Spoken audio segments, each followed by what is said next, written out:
கேட்கிறேன், அறிவார்ந்த என் தம்பி தங்கைகள்கிட்ட கேட்கிறேன், உனக்கு தாகம் போத்தல்ல குடிச்சிடுற, சிட்டுக்குருவிக்கு தாகம் எங்க போய் பிடிக்கும்?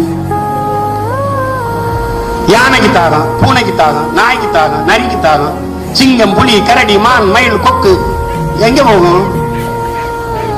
எங்க போகும்? செத்து போகும். அப்புறம் அது செத்து போனா நீ எப்படி வாழுவ? உலகம் ஒண்ணுதான், ஒண்ணுதான் இல்ல, பல லட்சக்கணக்கான உயிர்களுடைய இது உலகம்.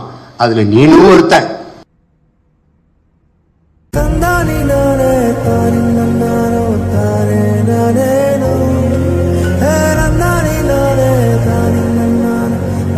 வாடகை வீட்டில் வாழ்பவன் எப்படி உரிமையாளன் வரும்போது பத்திரமாக வீட்டை ஒப்படைப்பானோ அப்படி இந்த நாட்டை தலைமுறை, அடுத்த தலைமுறை பிள்ளைகள்கிட்ட பத்திரமா ஒப்படைச்சிட்டு போகணும்.